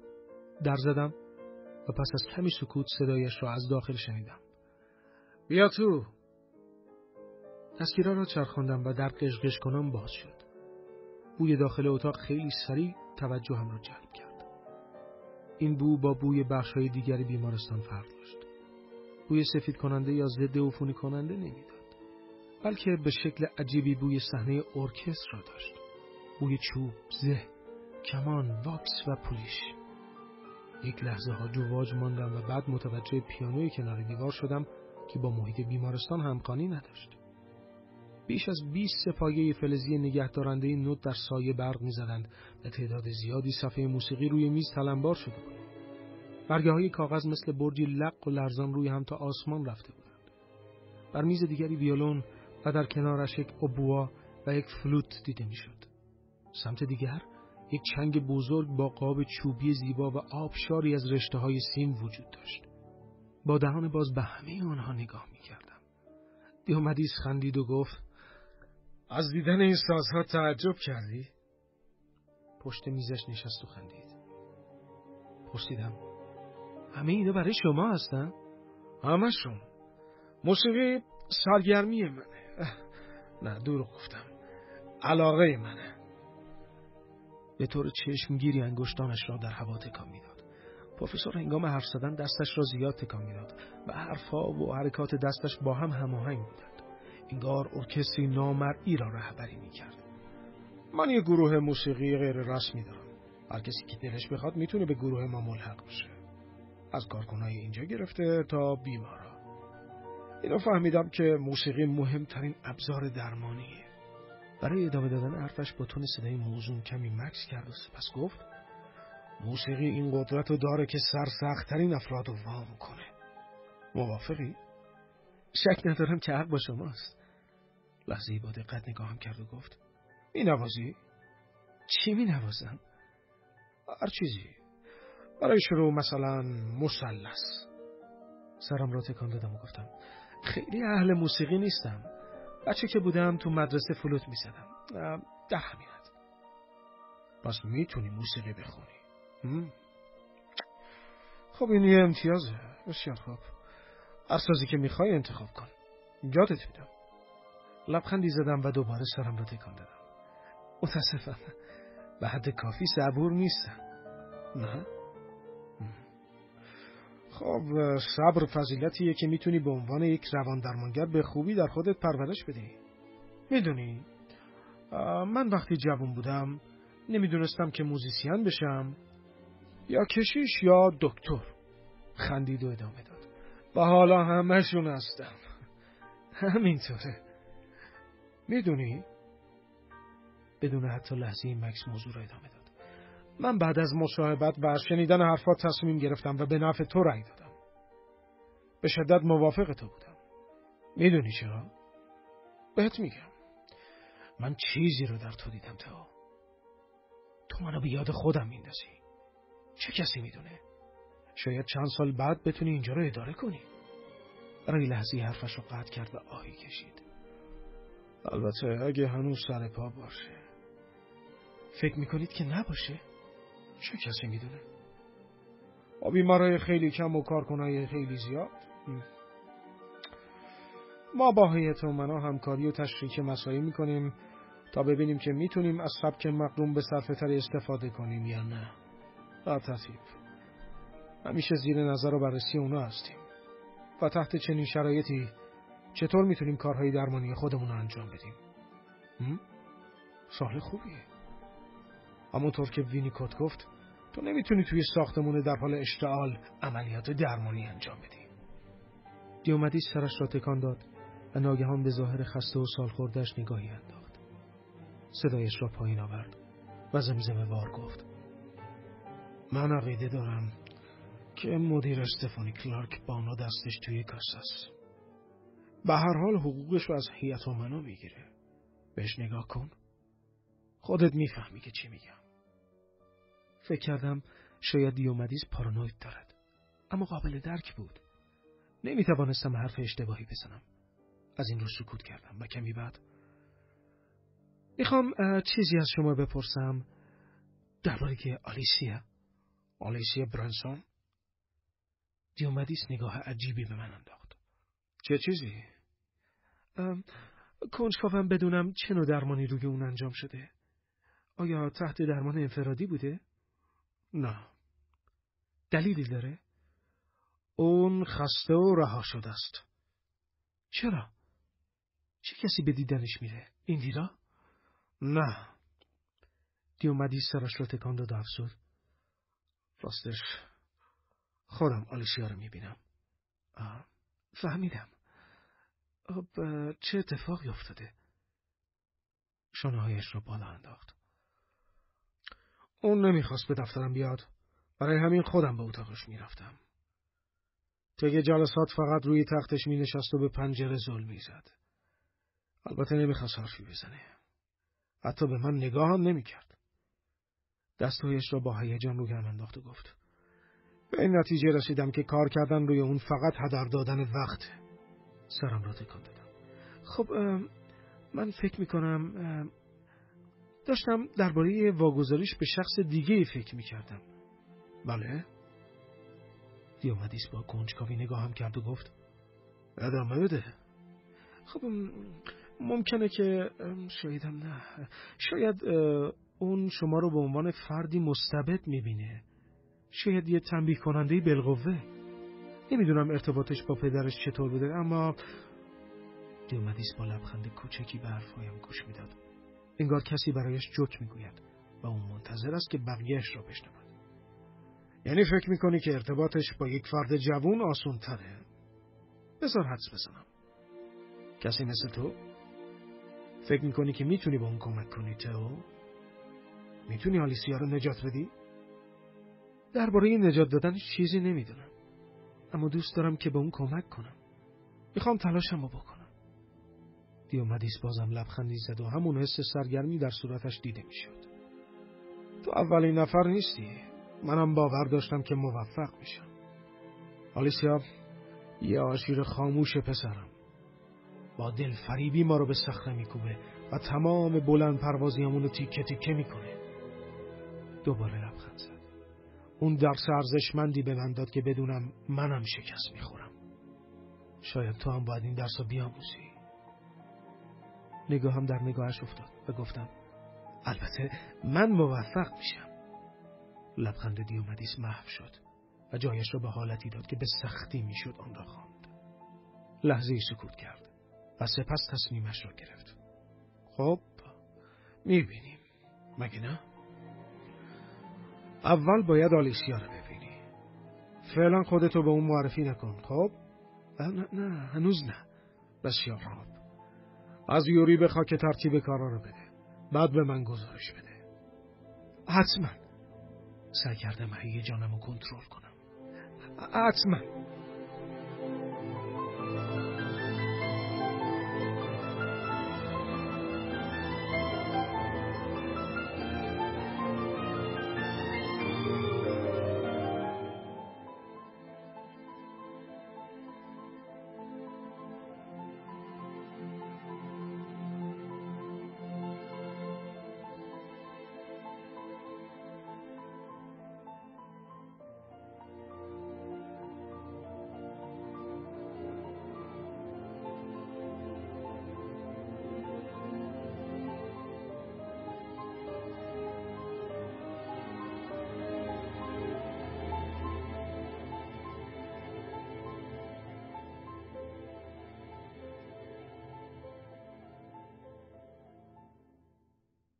کتاب شنیدن زندگی، آوای چیروک.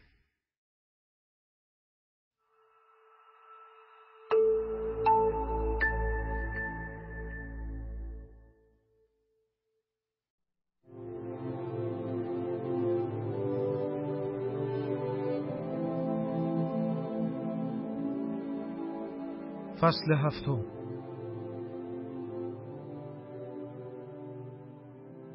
اتاق درمان کوچک و تنگ بود و بیشتر به سلول زندان لختی می‌ماند.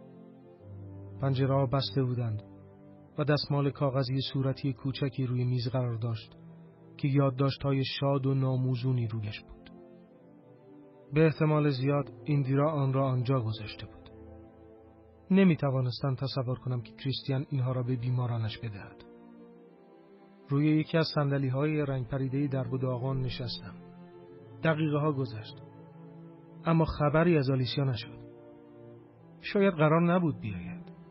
شاید قبول نکرده بود که من را ببیند. او کاملا حق تصمیم گیری داشت. بیقرار، مضطرب و عصبی بودم. از روی صندلی بلند شدم و به طرف پنجره رفتم. از لای میله ها به بیرون نگاه کردم. حیاط 3 طبقه پایین‌تر از من بود. زمین تنیسی که با دیوارهای بلند و آجوری و قرمز محصور شد. دیوارهای بلند تا بیماران نتوانند از آنها بالا بروند یا فکر فرار به سرشان نزند. هر بعد از ظهر بیماران 30 دقیقه وقت هواخوری داشتند. چه بخواهند چه نه. در این هوای یخبندان به آنها حق می‌دادم که مقاومت کنند. بعضی‌ها تنها ایستاده بودند و با خودشان چیزی زمزمه می‌کردند یا مثل زامبی‌های ناآرام به این سو و آن سو می‌رفتند. بقیه در گروه بودند و با هم قدم می‌زدند. سیگار می‌کشیدند و بحث می‌کردند. صدای فریاد و خنده‌های عجیب و هیجان انگیزشان مرا در خودم غرق کرده بود. اول نتوانستم آلیسیا را ببینم. بعد پیدایش کردم. به تنهایی در انتهای حیاط کنار دیواری ایستاده بود. درست مثل مجسمه. یوری به سمت او رفت و با پرستاری که چند قدم دورتر از او ایستاده بود حرف زد. پرستار سرش را تکان داد و یوری با احتیاط و آرام به سمت آلیسیا رفت. انگار به جانوری غیر قابل پیش بینی نزدیک میشد. از او خواسته بودم تمام جزئیات را نگوید و فقط به آلیسیا بگوید که رواندرمانگر جدید بخش دوست دارد که او را ببیند. خواستم که حرفش را با درخواست بگوید، نه دستور. آلیسیا هنوز همانجا ایستاده بود. نه سری تکان داد و نه رفتاری کرد که معلوم شود حرفهای یوری را شنیده است. پس از مکسی کوتاه یوری رو برگرداند و دور شد. با خودم فکر کردم پس نمی آید. لعنتی، باید این را می دانستم. فقط وقتم را تلف کردم. اما در نهایت تعجب دیدم که آلیسیا به راه افتاد. تلو تلو خوران دنبال یوری حرکت کرد تا زمانی که از چشمانداز من محو شدند. پس می آید. سعی کردم که بر اعصابم مسلط شوم و خودم را آماده کنم. سعی کردم صداهای منفی را در سرم ساکت کنم. صدای پدرم را که به من میگفت موفق نمیشم و آدم کلاهبردار و بی مصرفی هستم. به خودم گفتم خفه شو، خفه شو، خفه شو. چند دقیقه بعد در اتاق کوبیده شد. بیا تو. آلیسیا و یوری در کریدور بودند. به او نگاه کردم. اما او به من نگاه نمی کرد و به زمین زل زده بود. یوری لبخند غرورآمیزی زد و گفت اینجاست. بله میبینم. سلام آلیسیا. جواب نداد. نمیخوای بیای تو؟ یوری به طرف جلو خم شد. انگار میخواست او را هل بدهد. اما اصلا لمسش نکرد. فقط در گوشش گفت برو جلو عزیزم، برو تو بشین. آلیسیا مردد بود. به من نگاهی کرد و تصمیمش را گرفت و با تردید وارد اتاق شد. مثل گربه‌ای ساکت روی صندلی نشست و دستهایش را روی پاهایش گذاشت. خواستم در را ببندم اما یوری هنوز نرفته بود. با صدای آرام گفتم میتونم مراقبش باشم. ممنون. یوری نگران به نظر میرسید. اما اون مراقبه پا به پا میخواد. پروفسور گفت تمام مسئولیتش رو قبول میکنم. همه چیزو. زنگ هشدار حمله را از جیبم درآوردم. ببین اینو دارم. هرچند که میدونم نیازی بهش ندارم. با آلیسیا نگاه کردم. انگار اصلا حرفایم رو نمیشنید. یوری شانه‌هایش را بالا انداخت. کاملا معلوم بود که ناراضی است. گفت من پشت در میشینم. برای وقتی که بهم نیاز داشتی. هرچند نیازی نیست. اما ممنونم.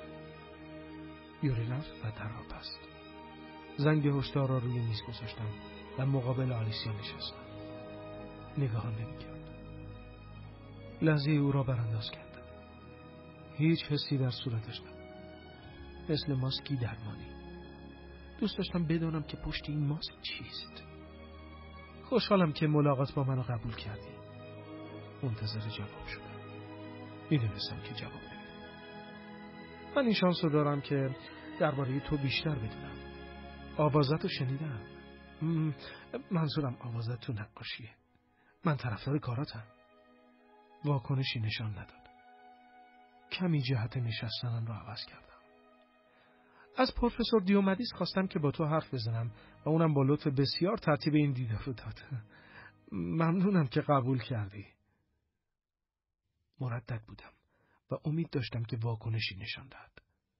نه چشم برهم زدنی، نه تکان دادن سری و نه حتی اخمی. هیچ چیز. سعی کردم حدس بزنم که چه فکری می کند. شاید آنقدر دارو مصرف کرده بود که اصلا فکر نمی کرد. به یاد درمانگر قدیمم روت افتادم. او چه می کرد؟ می گفت ما از بخش‌های مختلفی ساخته شدیم. از چیزهای خوب و بد. یک ذهن سالم این تعادل نداشتنها را تحمل می کند و در یک زمان بخش‌های بد و خوب را با تردستی کنترل می کند. بیماری روانی دقیقاً به معنای ناتوانی در این نوع تلفیق است و در نتیجه تماسمان را با بخش‌های غیر قابل پذیرش خود از دست می‌دهیم. اگر قرار بود به آلیسیا کمک کنم، باید بخش‌های مخفیش را پیدا می‌کردم. بخش‌های ناخودآگاهش را و با نقاط مختلف چشمانداز ذهنیش ارتباط می‌گرفتم. فقط در این صورت می‌توانستم به وقایع وحشتناک آن شب و قتل همسرش پی ببرم. باید فرایند آهسته و دشواری باشد. به طور طبیعی در آغاز کار با یک بیمار نه حس فوریتی وجود دارد و نه دستورکار درمانی از پیش تعیین شده‌ای. ما کارمان را با ماه‌ها صحبت کردن شروع می‌کنیم. به طور معمول آلیسیا باید درباره خودش، زندگی و کودکیش با من حرف می‌زد. من هم آرام آرام به حرفایش گوش می‌دادم و تصویری از او می‌ساختم تا به حد کافی تکمیل شود و تفسیر مفید و دقیقی را در اختیارم قرار دهد. اما در این مورد او حرف نمی‌زد. گوش نمی‌داد. اطلاعاتی را که می‌خواستم باید از سرنخ‌های غیر کلامی مثلا روان تحلیلگری و احساس آلیسیا طی جلسات و یا از منابع دیگر می‌گرفتم. به عبارت دیگر باید طرحی می‌داشتم که بدون دانستن روش اجرایی دقیق آن به آلیسیا کمک کنم. حالا باید شروع می‌کردم. نه برای اینکه خودم را به دیومدیس ثابت کنم، بلکه از آن مهمتر وظیفه‌ام را در قبال آلیسیا انجام دهم و به او کمک کنم. در حالی که به او که مقابلم نشسته بود نگاه می‌کردم که حالت مبهمی در صورتش بود و آب دهان دور دهانش جمع شده بود و انگشتانش مثل بید می‌لرزید، رعشه‌ای ناگهانی و غیر منتظره را در درونم حس کردم. حس کردم که چقدر به خاطرش متاسفم و تمام زخم‌ها و ناراحتی‌هایش را درک می‌کنم. البته هیچ کدام از اینها را به او نگفتم و همان کاری را کردم که روت می‌کرد. فقط در سکوت روبروی هم نشستیم.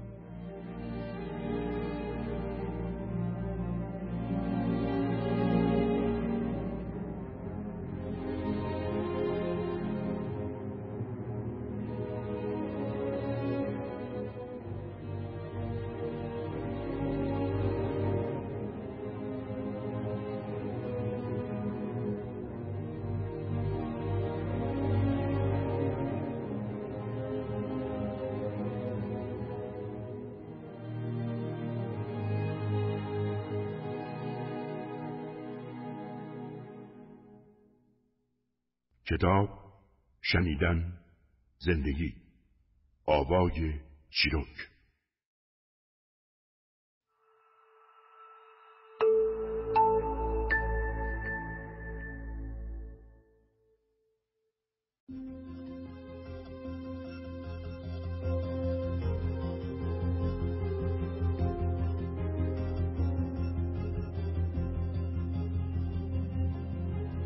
فصل 8.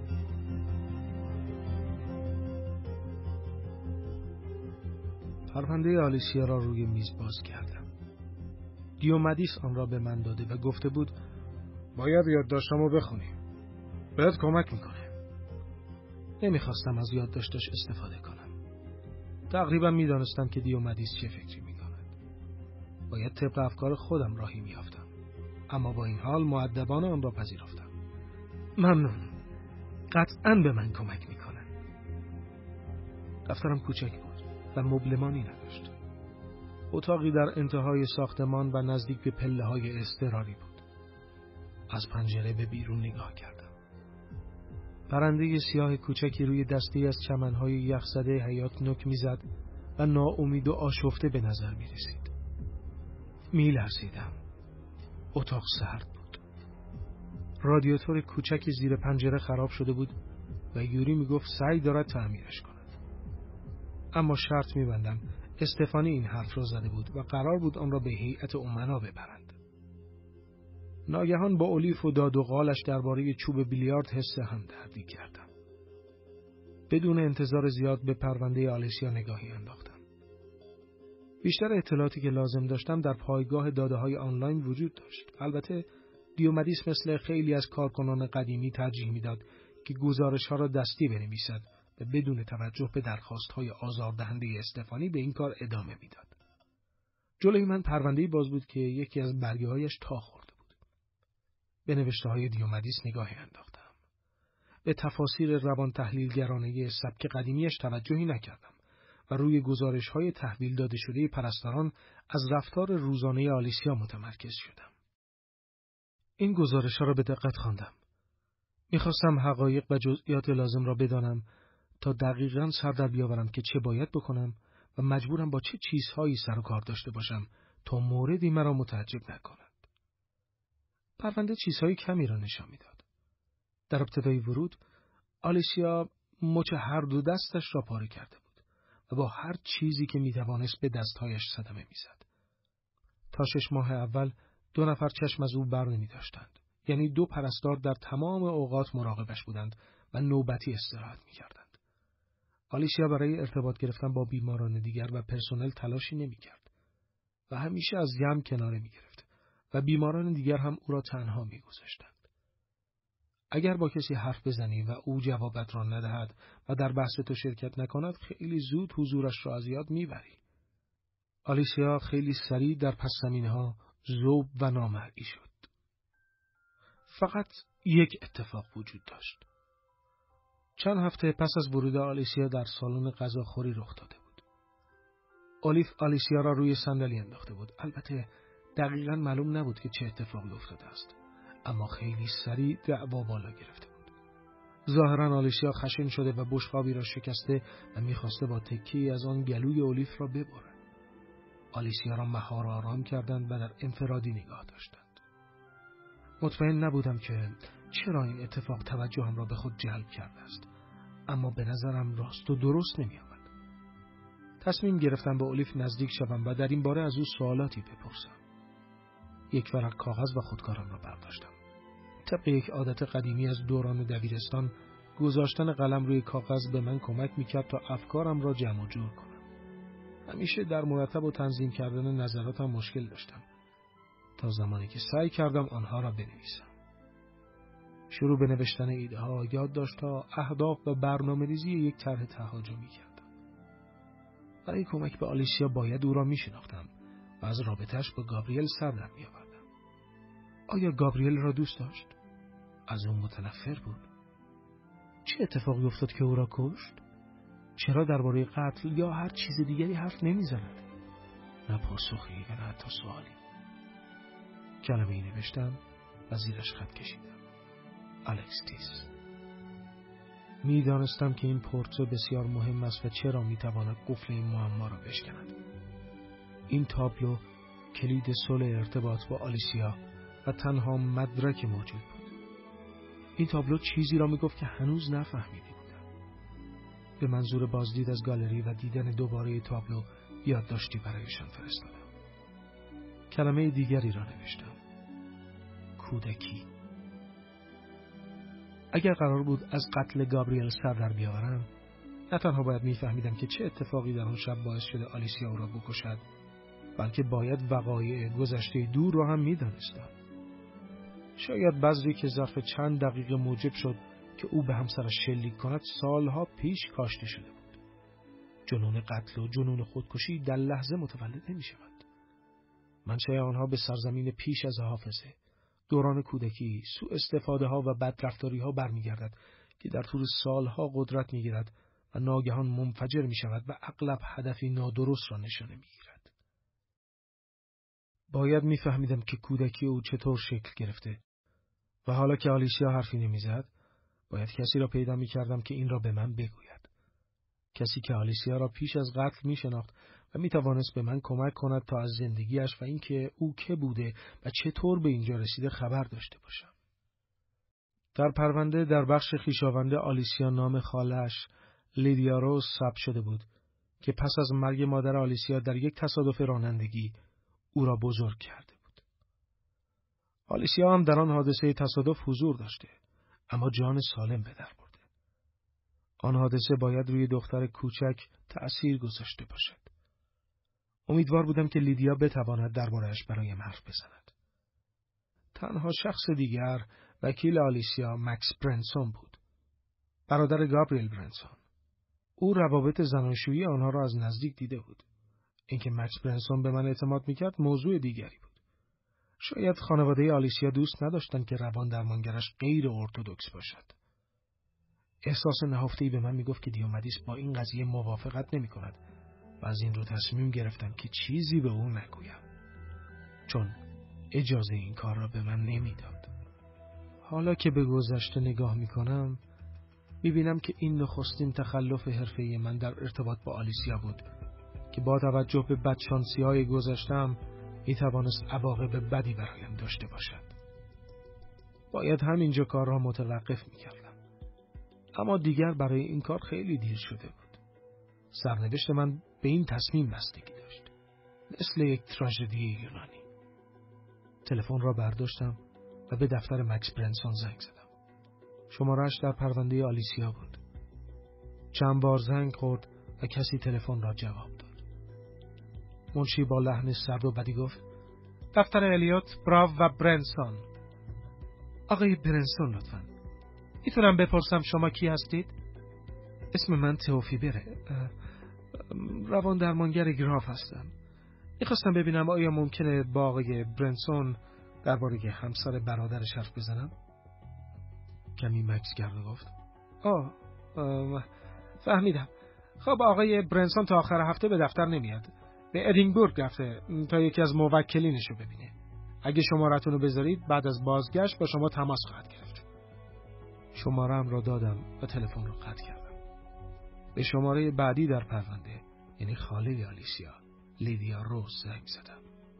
با نخستین زنگ جواب داد. زنی با صدای سال خورده در حالی که نفس نفس میزد گفت: بله، چی شده؟ خانم روز؟ شما؟ من در رابطه با خواهرزادتون آلیسیا برنسون زنگ میزنم. من روان درمانگری هستم که لعنتی. این را گفت و تلفن را قطع کرد. بخمم پایین آمد. شروع خوبی نبود.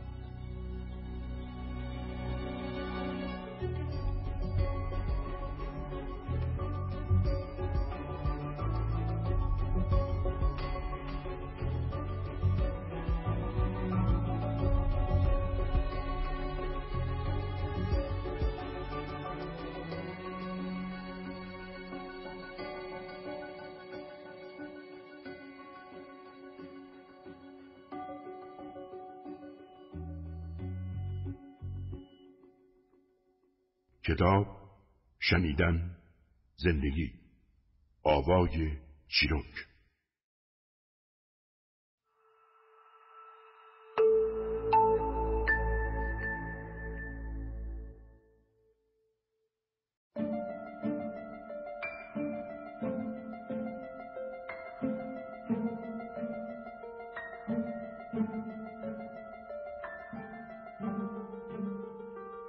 فصل 9.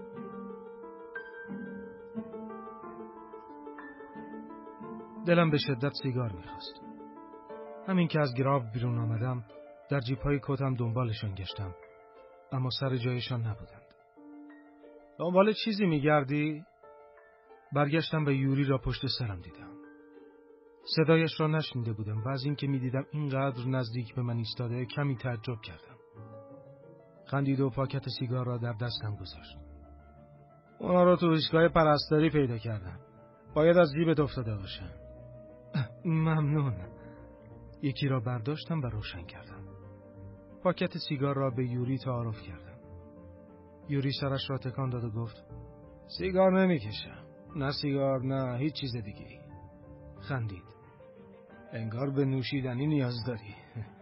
بیا برات یه لیوان میخرم. مردد بودم.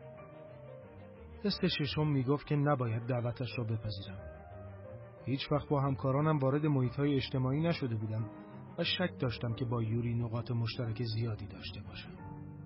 اما شاید در گراب او بهتر از هر کس دیگری آلیسیا را میشناخت و همین امر به من کمک میکرد. گفتم حتما، چرا که نه؟ به میخانه نزدیک ایستگاه اسلاترد لامپ رفتیم. به جایی تاریک و چرکالود که پیرمردها با لیوانهای نیمه پر مشروبشان سرمست بودند و میخواستند روز بهتری برای خود بسازند. یوری 2 لیوان آبجو برداشت و پشت میزی در عقب سالن نشستیم.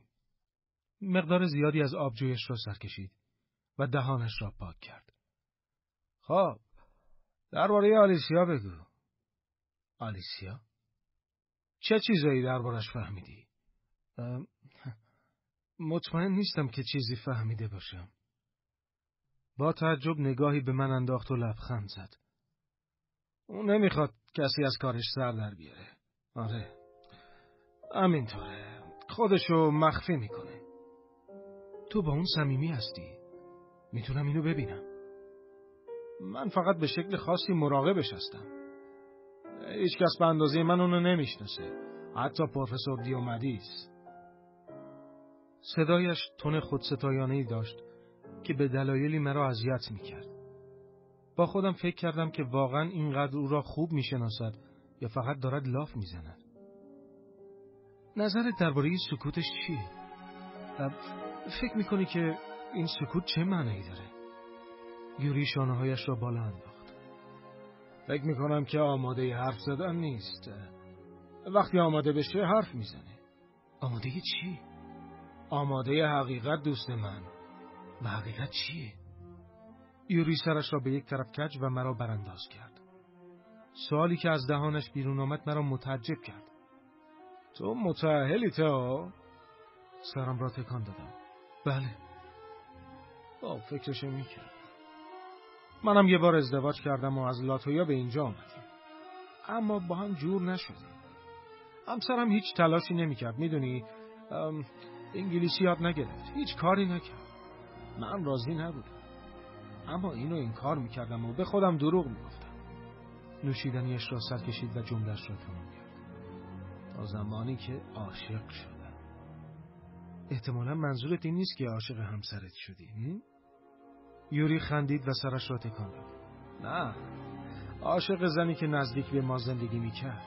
یه زن بسیار زیبا. در نگاه اول عاشقش شدم. اونو تو خیابون دیدم. خیلی طول کشید تا جرأت کنم و با اون حرف بزنم. همیشه دنبالش راه میافتادم. گاهی بدون اینکه بدونه نگاهش میکردم. بیرون خونش وای میستادم و زل میزدم و دعا میکردم که یه لحظه جلوی پنجره ظاهر بشه. خندید. داستانش مرا معذب میکرد. آبجویم را تمام کردم و نگاهی به ساعتم انداختم. آرزو کردم که یوری به داستانش ادامه ندهد، اما ادامه داد. یه روز سعی کردم که با اون صحبت کنم، اما اون علاقه‌ای به من نداشت. چند بار تلاش کردم، اما بهم گفتش که نباید اذیتش کنم. به نظر من هم آن زن مقصر نبود. باید عذرخواهی میکردم و میرفتم، اما یوری به حرف زدن ادامه داد. پذیرشش خیلی سخت بود. مطمئن بودم که با هم حال خوبی خواهیم داشت. اون قلبمو شکست. از دستش خیلی عصبی بودم، مثل دیوونه ها. علیرغم میل باطنی کنجکاو شدم. بعد چی شد؟ هیچی. یعنی با همسرت ادامه دادی؟ یوری سرش را تکان داد و گفت نه. کم کم حالم بهتر شد. اما اتفاقای مربوط به این زن باعث شد که درباره رابطه‌ام با همسرم با حقیقت روبرو بشم. راستش مدت‌ها طول کشید تا به این نتیجه برسم. میفهمم. و تو هم فکر میکنی که آلیسیا هنوز برای حقیقت رابطه زن و شویش آمادگی نداره. این چیزیه که میخوای بگی؟ خب کاملا حق با توه. یوری شانه‌هایش را بالا انداخت و گفت و حالا با یک دختر زیبای مجاری نامزد شدم. توی سالن ماساژ کار میکنه. خوبم انگلیسی حرف میزنه. ما خیلی با هم جوریم و اوقات خوبی رو کنار هم میگذرونیم. سرم را تکان دادم و دوباره نگاهی به ساعتم انداختم. کتم را به تن کردم و گفتم باید برم. دیر شده و باید برم پیش همسرم. بسیار خوب. مشکلی نیست. اسمش چیه؟ اسم همسرتو میگم. به دلایلی نمیخواستم به او بگویم. نمیخواستم یوری چیزی درباره او بداند. اما احمقانه کاترین. اسمش کاترینه. اما من اونو کتی صدا میکنم. یوری لبخند عجیبی زد. بذار یه نصیحتی بهت بکنم. برو خونه و برو پیش همسرت. پیش کتی که تو رو دوست داره. و آلیسیا رو رها کن.